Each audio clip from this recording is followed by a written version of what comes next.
Hello friends, welcome to TFC centre.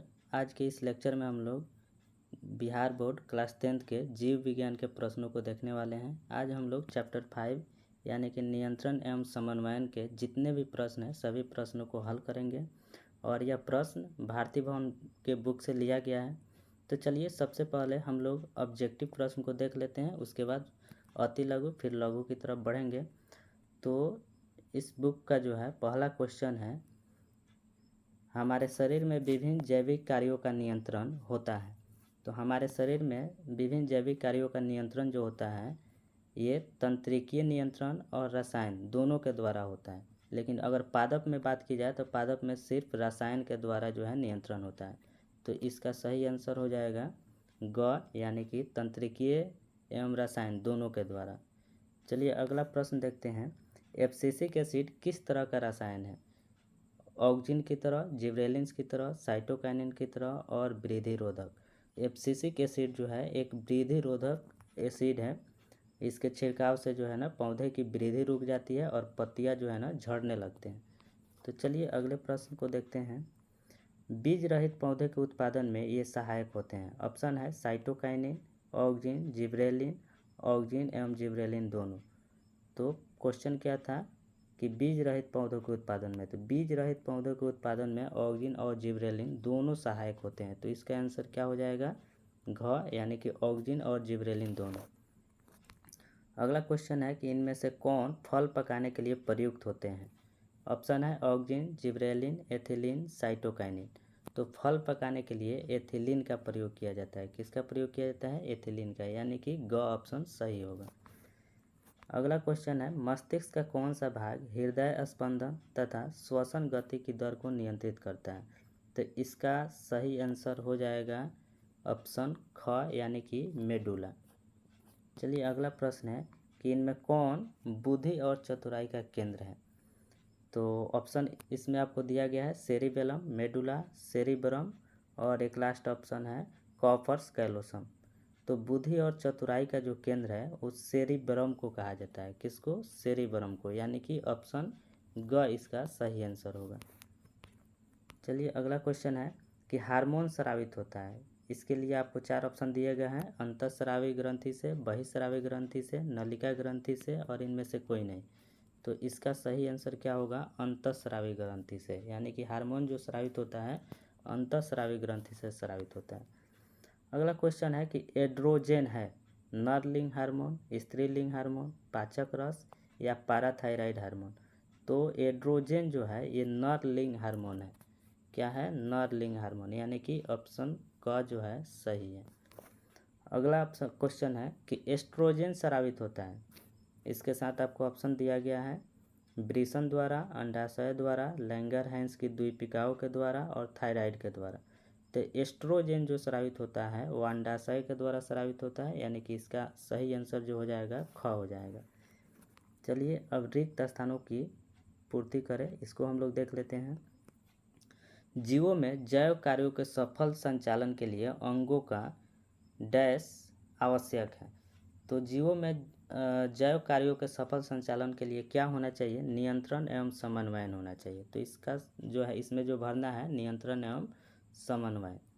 चलिए अगला question देख लेते हैं 2 नंबर। रासायनिक नियंत्रण में डैश डैश की मदद से जैव कार्य संपन्न होते हैं। तो रासायनिक नियंत्रण किसके द्वारा होता है? तो हार्मोन की वजह से। तो इसका सही आंसर हो जाएगा हार्मोन। अगला क्वेश्चन है कि सभी जीवों के बाहरी एवं भीतरी वातावरण के बीच एक बना रहता है। तो बाहरी और भीतरी वातावरण के बीच सभी जीवों के बीच क्या बना रहता है? तो संतुलन बना रहता है। क्या आंसर हो जाएगा? संतुलन। अगला क्वेश्चन है ऑक्जिन मुख्यतः डैश डैश पर पाए जाते हैं। तो ऑक्जिन कहाँ पाए जाते हैं ये आपको बताना है। तो ऑक्जिन जो है पौधे के शीर्ष भाग में पाए जाते हैं। तो इसका सही आंसर क्या हो जाएगा? स्तंभ शीर्ष। प्रत्येक न्यूरॉन में एक साइटोन, एक डैश तथा कई डेंड्राइट्स पाए जाते हैं। तो न्यूरॉन जो होता है, न्यूरॉन में जो एक स्टार की आकृति होती है उसको साइटोन बोलते हैं और उस स्टार के चारों तरफ जो रोआ टाइप का स्ट्रक्चर निकला रहता है उसको डेंड्राइट्स बोलते हैं। लेकिन जो लंबी पूंछ होती है उसको हम लोग एक्सॉन बोलते हैं। तो इसमें क्या भरा जाएगा? एक्सॉन। इसका सही आंसर हो गया एक्सॉन। अगला क्वेश्चन है, मनुष्य के मस्तिष्क के 3 प्रमुख भाग अग्र मस्तिष्क, और इसमें आपको 2 गो भरना है। तो 3 गो में एगो अग्र मस्तिष्क दे दिया है, तो मस्तिष्क को 3 भागों में बांटा गया है, अग्र मस्तिष्क, मध्य मस्तिष्क और पश्च मस्तिष्क। तो बाकी 2 में क्या भर देना है, मध्य मस्तिष्क और पश्च मस्तिष्क। रक्त में ग्लूकोज की मात्रा का नियंत्रण ... नामक अंतःस्रावी ग्रंथि से स्रावित हार्मोनों के द्वारा होता है। तो रक्त में ग्लूकोज की मात्रा किस ग्रंथि से स्रावित हार्मोन के द्वारा होता है, तो ये इसका सही आंसर हो जाएगा लैंगरहैंस की द्वीपकाय। ये क्या स्रावित करती है, इंसुलिन स्रावित करती है, और इंसुलिन ही रक्त में ग्लूकोज की मात्रा को नियंत्रित करता है। तो सही आंसर क्या हो जाएगा, लैंगरहैंस की द्वीपिका। चलिए अब अति लघु प्रश्न को देखते हैं। अति लघु प्रश्न में पहला प्रश्न है कि पौधे में शारीरिक कार्यों का नियंत्रण किस विधि से होता है। तो यहाँ पौधों में पूछा जा रहा है कि पौधों में शारीरिक कार्यों का नियंत्रण। तो पौधा में शारीरिक कार्यों का नियंत्रण जो होता है सिर्फ हार्मोन के द्वारा होता है, यानी कि इस विधि को हम लोग बोलेंगे रासायनिक नियंत्रण विधि। ठीक है, तो पौधों में शारीरिक कार्यों का नियंत्रण रासायनिक नियंत्रण विधि के द्वारा होता है। तो बस आपको ये याद रखना है कि रासायनिक नियंत्रण विधि से पौधों में नियंत्रण होता है। अगला क्वेश्चन है कि पौधों में हार्मोन की उत्पत्ति कहाँ होती है। तो पौधों में हार्मोन की जो उत्पत्ति होती है उसके क्रिया क्षेत्र से दूर होती है, और जहाँ उसको ज़रूरत होती है वहाँ पे वह विसरण के थ्रू पहुँच जाता है। तो इसका सही आंसर हम लोग क्या लिखेंगे कि पौधों में हार्मोन की उत्पत्ति उसके क्रिया क्षेत्र से दूर होती है एवं विसरण द्वारा क्रिया क्षेत्र तक पहुँचते हैं। अगला क्वेश्चन है कि किन्हीं 2 पादप वृद्धिवर्धक पदार्थों के नाम लिखें। तो 2 ऐसे वृद्धिवर्धक पदार्थ के नाम लिखना है, और वो भी पादप। तो इसका सही आंसर हो जाएगा ऑक्जिन और जिबरेलिन। ऑक्जिन और जिबरेलिन ये दोनों जो है ना वृद्धिवर्धक पादप हार्मोन है। ये पौधे की वृद्धि को बढ़ाने का काम करता है। एक पादप वृद्धि रोधक हार्मोन का नाम लिखना है। इसमें क्या कर रहा है कि वृद्धि रोधक, यानी कि जो वृद्धि को रोक दे। तो इसका सही आंसर हो जाएगा एब्सिसिक एसिड। क्या होगा, एब्सिसिक एसिड। एब्सिसिक एसिड जो है पौधे की वृद्धि को रोक देता है। अगला क्वेश्चन है कि फल पकाने वाले हार्मोन का नाम क्या है। तो फल पकाने वाले हार्मोन का नाम एथिलीन है, और यह गैस के रूप में पाया जाता है। पत्तियों के बिलगन में किस कार्बनिक रसायन की मुख्य भूमिका होती है, यानी कि किस कार्बनिक रसायन के कारण पत्ती जो है ना अपने पौधे से अलग हो जाती है, यानी कि विलग हो जाती है। तो पत्तियों के बिलगन में एब्सिसिक अम्ल की मुख्य भूमिका होती है। किस अम्ल की, एब्सिसिक अम्ल की। तो याद रखना है कि एब्सिसिक अम्ल के छिड़काव से जो है ना पत्तियाँ जो है अपने पौधे से अलग हो जाती है। अगला क्वेश्चन है कि पादप हार्मोन क्या है, यानी कि पादप हार्मोन के बारे में आपको बताना है कि पादप हार्मोन क्या है। तो इसका सही आंसर क्या हो जाएगा कि पौधों में उनकी वृद्धि और विकास को नियंत्रित करने वाले रासायनिक पदार्थों के समूह को पादप हार्मोन कहा जाता है। यानी कि पौधे में जो वृद्धि करता है, विकास करता है और नियंत्रण का काम करता है, तो जिस रासायनिक पदार्थ के थ्रू ये होता है उस रासायनिक पदार्थ को ही पादप हार्मोन कहा जाता है। पादप हार्मोन को फाइटो हार्मोन भी कहते हैं। क्या बोलते हैं, फाइटो हार्मोन। जैसे abscisic acid, ethylene, cytokinin, auxin और जिब्रेलिन आदि ये जो है पादप हार्मोन के उदाहरण हैं। हार्मोन की कोई एक विशेषता को लिखें। 8 नंबर क्वेश्चन क्या है कि हार्मोन की कोई एक विशेषता को लिखें। तो हार्मोन का काम क्या होता है कि वृद्धि करना, नियंत्रण करना, समन्वयन करना, पौधे की विकास करना। तो यही सब लिख देना है। तो क्या है कि हार्मोन जटिल कार्बनिक पदार्थ है जो सजीवों में होने वाली विभिन्न जैविक रासायनिक क्रियाओं, वृद्धि, विकास एवं जनन आदि का नियमन एवं नियंत्रण करता है। तो बढ़ते हैं अगले क्वेश्चन की तरफ। अगला क्वेश्चन है कि तंत्रिकीय तंत्र की संरचनात्मक और क्रियात्मक इकाई क्या है। तो तंत्रिकीय तंत्र की संरचनात्मक और क्रियात्मक इकाई न्यूरॉन को कहा जाता है। किसको कहा जाता है, न्यूरॉन को। तो याद रखना है कि न्यूरॉन जो है तंत्रिकीय तंत्र की रचनात्मक और क्रियात्मक इकाई है। अगला क्वेश्चन है कि मनुष्य के तंत्रिका तंत्र के 3 प्रमुख भागों के नाम लिखें। तो तंत्रिका तंत्र के 3 प्रमुख भाग क्या हो जाएगा, तंत्रिका तंत्र में क्या होता है, मस्तिष्क होता है, मेरुरज्जु होता है और तंत्रिकाएं होता है। ये तीनों मिलकर तंत्रिका तंत्र का निर्माण करते हैं। चलिए अगला क्वेश्चन है, केंद्रीय तंत्रिका तंत्र के निर्माण की 2 प्रमुख रचनाएं कौन कौन सी है। तो केंद्रीय तंत्रिका तंत्र हम लोग मस्तिष्क और मेरुरज्जु को एक साथ केंद्रीय तंत्रिका तंत्र बोलते हैं। किसको किसको? मस्तिष्क और मेरुरज्जु को एक साथ केंद्रीय तंत्रिका तंत्र बोल देते हैं। तो क्या हो जाएगा? केंद्रीय तंत्रिका तंत्र में मस्तिष्क तथा मेरुरज्जु सम्मिलित है। अगला क्वेश्चन है कि मस्तिष्क के चारों ओर स्थित पतली झिल्ली क्या कहलाती है? तो मस्तिष्क के चारों ओर स्थित पतली झिल्ली का जो नाम है उसका नाम है मेनिनजीज। क्या नाम है? मेनिनजीज। याद रखना है, ये एक झिल्ली है। अग्र मस्तिष्क के दो मुख्य भागों के नाम लिखें। तो अग्र मस्तिष्क को दो भागों में बांटा गया है, एक है डायनसेफेनॉल और दूसरा है सेरिब्रम, या इसी को प्रमस्तिष्क भी बोला जाता है। अगला क्वेश्चन है कि मस्तिष्क में बुद्धि और चतुराई का केंद्र क्या है? मस्तिष्क में बुद्धि और चतुराई का केंद्र, तो सेरिब्रम को ही बुद्धि और चतुराई का केंद्र माना जाता है। तो सही आंसर क्या हो जाएगा इसका? सेरिब्रम। जंतुओं के शरीर में होने वाली विभिन्न क्रियाओं का रासायनिक नियंत्रण एवं समन्वयन किसके द्वारा होता है? तो जंतुओं के शरीर में पूछा जा रहा है रासायनिक नियंत्रण एवं विभिन्न क्रियाओं का रासायनिक नियंत्रण और समन्वयन किसके द्वारा होता है, और वो भी जंतुओं में। और रासायनिक नियंत्रण, तो जंतुओं में रासायनिक नियंत्रण एवं समन्वयन कुछ रासायनिक पदार्थों जिन्हें हार्मोन कहते हैं के द्वारा होता है। ये अंतःस्रावी ग्रंथियों द्वारा स्रावित होता है। तो जंतुओं के शरीर में जो रासायनिक नियंत्रण होता है वो हार्मोन के द्वारा होता है, और यह हार्मोन जो है अंतःस्रावी ग्रंथियों से स्रावित होता है। चलिए अगला क्वेश्चन है कि मनुष्य के शरीर में पाई जाने वाली 3 अंतःस्रावी ग्रंथियों के नाम लिखें। तो कोई भी आपको 3 अंतःस्रावी ग्रंथि लिख देना है। जैसे यहाँ पर लिखा हुआ है पिट्यूटरी ग्रंथि, थायराइड ग्रंथि, पैराथायराइड ग्रंथि। चलिए अगला क्वेश्चन है कि एड्रिनल ग्रंथि के कॉर्टेक्स भाग से स्रावित होने वाले हार्मोन के नाम लिखें। तो एड्रिनल ग्रंथि को दो भागों में बांटा गया है, कॉर्टेक्स और मेंडुला। तो कॉर्टेक्स भाग से जो स्रावित होने वाला है उस हार्मोन का नाम आपको बताना है। तो इसका 3 गो नाम आपको लिख देना है, मिनरोकॉर्टिकॉइड्स, ग्लूकोकॉर्टिकॉइड्स और लिंग हार्मोन। अगला क्वेश्चन है कि थायरॉक्सिन हार्मोन किसके द्वारा स्रावित होता है? तो थायरॉक्सिन हार्मोन जो है, थायरॉक्सिन हार्मोन किसके द्वारा स्रावित होता है? थायरॉक्सिन हार्मोन थायराइड ग्रंथि के द्वारा स्रावित होता है। किस ग्रंथि के द्वारा? थायराइड ग्रंथि। तो याद रखना है कि थायरॉक्सिन हार्मोन का स्राव थायराइड ग्रंथि से होता है। वृषण द्वारा स्रावित होने वाले हार्मोन का नाम क्या है? तो वृषण द्वारा स्रावित होने वाले हार्मोन का नाम जो है टेस्टोस्टेरोन है। क्या है? टेस्टोस्टेरोन। इस हार्मोन का नाम याद रखना है, ये एग्जाम में पूछा जाता है बार बार कि वृषण से स्रावित हार्मोन का नाम क्या है? तो टेस्टोस्टेरोन। रक्त में उपस्थित ग्लूकोज की मात्रा को नियंत्रित करने वाला हार्मोन किस ग्रंथि से स्रावित होता है? तो ग्लूकोज की मात्रा को नियंत्रित करने वाला जो हार्मोन है वो क्या है? इंसुलिन है। और इंसुलिन कहाँ से स्रावित होता है? तो लैंगरहैंस की द्वीपिकाओं से, लैंगरहैंस की द्वीपिकाएं से जो है स्रावित होता है। अब जो है लघु उत्तरीय प्रश्न है। लघु उत्तरीय प्रश्न का पहला प्रश्न है कि जीवों के अंगों एवं अंग तंत्रों के कार्यों का समन्वयन एवं नियंत्रण क्यों जरूरी है?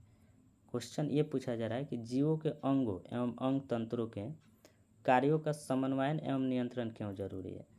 तो इसका सही आंसर क्या होगा कि बिना नियंत्रण के अंगों के कार्य करने का समय एक नहीं होगा एवं वे व्यवस्थित ढंग से अपने कार्यों का संपादन नहीं कर सकेंगे। इसीलिए जीवों के विभिन्न अंगों एवं अंग तंत्रों के समन्वयन एवं नियंत्रण उनके विभिन्न कार्यों के कुशल संचालन के लिए अनिवार्य है।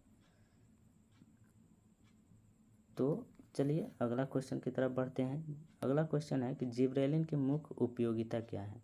जिब्रेलिन की मुख्य उपयोगिता क्या है, यानी कि जिब्रेलिन से क्या क्या फ़ायदे हैं ये आपको बताना है। तो लिखना है इसके लिए कि जिब्रेलिन जो है एक प्रकार का वृद्धि हार्मोन है। क्या है? वृद्धि हार्मोन है, और इसके महत्वपूर्ण कार्य निम्नलिखित हैं।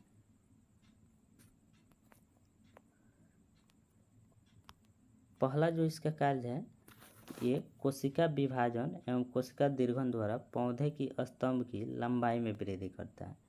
ठीक है।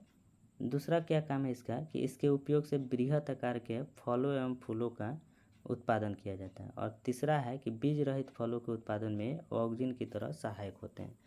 तो ये लंबाई में वृद्धि करता है, बृहत आकार के फल फूल प्राप्त करने में सहायक होता है और बीज रहित फलों के उत्पादन में भी सहायक होता है। अगला क्वेश्चन है कि ऑक्जिन की उत्पत्ति कहाँ होती है। तो आपको पता होगा कि ऑक्जिन की उत्पत्ति पौधे के शीर्ष भाग में होती है। कहाँ पे होती है? पौधे के शीर्ष भाग में होती है। चौथा नंबर क्वेश्चन है कि वृद्धि नियंत्रक पदार्थ से क्या तात्पर्य है। तो वृद्धि नियंत्रक पदार्थ जो होता है एक रासायनिक पदार्थ होता है, लेकिन ये पौधे से उत्पन्न नहीं होता है और ये पौधे की वृद्धि को नियंत्रित करता है। तो इसके लिए हम लोग क्या लिख सकते हैं कि बहुत से कार्बनिक यौगिक जो पौधे से उत्पन्न नहीं होते परंतु पादप हार्मोन की तरह कार्य करते हैं और उन्हें वृद्धि नियंत्रण पदार्थ कहा जाता है। अगला क्वेश्चन है कि अगर स्तंभ शीर्ष काट दिया जाए तो पौधे पर क्या असर पड़ेगा। तो किसी भी पौधा की अगर स्तंभ शीर्ष को काट दिया जाएगा तो क्या होगा, उसकी लंबाई में वृद्धि रुक जाएगी और पार्श्व शाखाएं निकलने लगेगी। तो लिख देना है, यदि स्तंभ शीर्ष काट दिया जाए तो पौधे की लंबाई में वृद्धि रुक जाएगी और पार्श्व शाखाएं निकलने लगती है। अगला क्वेश्चन है कि साइटोकाइनिन की कोशिका विभाजन में क्या उपयोगिता है। साइटोकाइनिन कोशिका विभाजन में कैसे सहायक होता है, कैसे ये कोशिका विभाजन में इसका उपयोग होता है, ये बताना है। तो इसका आंसर क्या लिख सकते हैं कि साइटोकाइनिन पौधे के जड़ों एवं बीज के भ्रूण पोष में संश्लेषित होने वाला पादप हार्मोन है। तो साइटोकाइनिन कहाँ पाया जाता है? जड़ में पाया जाता है और बीज के भ्रूण पोष में बनता है। यह कोशिका द्रव के विभाजन में सहायक होती है। किसके? कोशिका द्रव के विभाजन में सहायक होती है। कोशिका द्रव का विभाजन होगा तभी तो कोशिका का विभाजन होगा, जिससे कोशिका विभाजन में सहायता मिल जाती है। यह लंबे समय तक पत्तियों को हरा एवं ताज़ा बनाए रखता है। तो इतना चीज़ आपको लिखना है कि साइटोकाइनिन जो है ये जड़ों में पाया जाता है, बीज के भ्रूण पोष में पाया जाता है और यह कोशिका द्रव के विभाजन में सहायक होता है, जिससे कोशिका विभाजन आसानी से हो जाता है और यह पत्तियों को लंबे समय तक हरा एवं ताज़ा बनाए रखता है। अगला क्वेश्चन है कि छोई मुई की पत्तियां किस गति को दर्शाती है, हमारे टांगों की गति से यह कैसे भिन्न है। तो छोई मुई की जो गति होती है, छोई मुई की पत्तियों की जो गति होती है वो वृद्धि से संबंधित नहीं होती है। यानी कि उसको टच करते हैं तो क्या हो जाता है, बंद हो जाता है, फिर थोड़ा देर के बाद खुल जाता है, यानी कि उसका वृद्धि से कोई संबंध नहीं होता है। लेकिन हमारे टांगों की गति जो है ये धीरे धीरे छोटा से बड़ा होते जाता है, तो इसका संबंध गति से है। तो इसके लिए आप क्या लिख सकते हैं कि जब हम किसी छुई मुई के पौधे की पत्तियों को स्पर्श करते हैं तो वह शीघ्र ही मुड़कर बंद हो जाती है। ऐसी गति वृद्धि से कोई संबंध नहीं है, ऐसा उद्दीपन के कारण होता है। हमारी टांगें छोटी से बड़ी होती है, यानी यह वृद्धि से संबंधित होती है।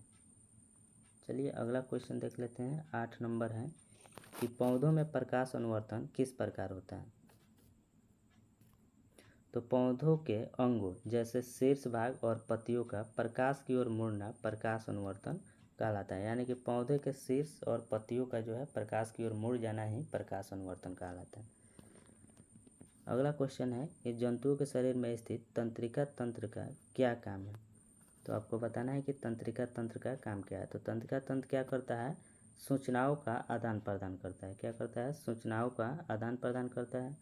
तंत्रिका तंत्र पर्यावरण से सूचनाएं एकत्रित कर उससे मस्तिष्क तक तथा मस्तिष्क से सूचना लेकर उसे शरीर के वांछित भाग तक पहुंचा देता है।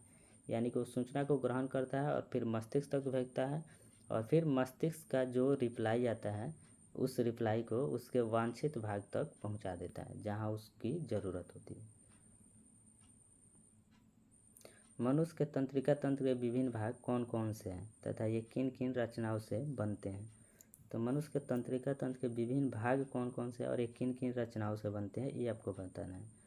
तो मनुष्य में तंत्रिका कोशिका या न्यूरॉन से तंत्रिका ऊतक बनता है। न्यूरॉन मिलकर, बहुत सारे जब न्यूरॉन मिलते हैं तो तंत्रिका ऊतक बनाते हैं और बहुत सारे तंत्रिका ऊतक मिलकर तंत्रिका तंत्र का निर्माण करते हैं। तो आपको याद रखना है कि न्यूरॉन से तंत्रिका ऊतक बनता है और तंत्रिका ऊतक से तंत्रिका तंत्र बनता है। मस्तिष्क के महत्वपूर्ण कार्यों का उल्लेख करें।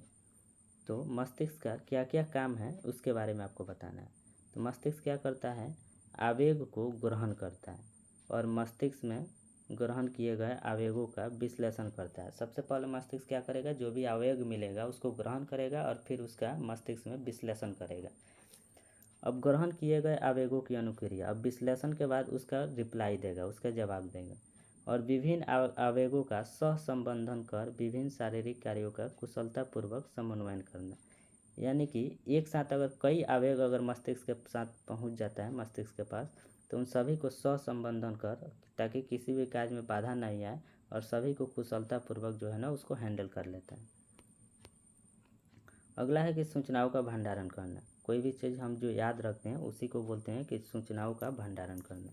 तो मस्तिष्क जो है ना सूचनाओं का भंडार करके भी रखता है, यानी कि बहुत सारी चीज़ों को याद करके रखता है। मस्तिष्क में अनेक सूचनाएं चेतना या ज्ञान के रूप में रहती है। इसी कारणवश मानव मस्तिष्क को चेतना या ज्ञान का भंडार भी कहा जाता है। मनुष्य के शरीर में पाई जाने वाली अंतःस्रावी ग्रंथियों का नाम लिखिए। तो आपको ये पूरा नाम याद रखना है, जितना भी अंतःस्रावी ग्रंथि है, जैसे पिट्यूटरी ग्रंथि, थायराइड ग्रंथि, पैराथायराइड ग्रंथि, एड्रिनल ग्रंथि, अग्न्याशय की लैंगरहैंस की द्वीपिकाएँ और जनन ग्रंथि। तो इन सभी नामों को याद रखना है। उसके बाद है पिट्यूटरी ग्रंथि मास्टर ग्रंथि क्यों कहलाती है। तो चूँकि पिट्यूटरी ग्रंथि जो है वो अन्य अंतःस्रावी ग्रंथियों को भी नियंत्रित करती है, इसीलिए इसे मास्टर ग्रंथि भी कहते हैं। तो क्या हो जाएगा, इसको मास्टर ग्रंथि क्यों कहा जाता है, क्योंकि ये अन्य अंतःस्रावी जो ग्रंथियाँ होती है उसको भी नियंत्रित करती है। हार्मोन थायरॉक्सिन का क्या महत्व है। अगला क्वेश्चन है कि हार्मोन थायरॉक्सिन का क्या महत्व है। तो हार्मोन थायरॉक्सिन जो है कार्बोहाइड्रेट, प्रोटीन, वसा के समान उपापचयन का नियंत्रण करता है। यानी कि जितना भी कार्बोहाइड्रेट होता है, प्रोटीन होता है, उस वसा होता है, इसके पाचन का जो है नियंत्रण करता है। अतः यह शरीर की समान वृद्धि जैसे हड्डियों, बालों इत्यादि के विकास के लिए आवश्यक है। थायरॉक्सिन मानसिक व शारीरिक वृद्धि को भी प्रभावित करता है। तो इतना याद रखना है। अब जो है दीर्घ उत्तरीय प्रश्न है, तो दीर्घ उत्तरीय प्रश्न को जो है हम लोग अगले लेक्चर में देख लेंगे, क्योंकि अगर इसी लेक्चर में देखेंगे तो फिर ये वीडियो लंबा हो जाएगा। तो नेक्स्ट लेक्चर में जो है ना हम दीर्घ उत्तरीय प्रश्न का सोल्व करा देंगे। तो आज के लिए बस इतना।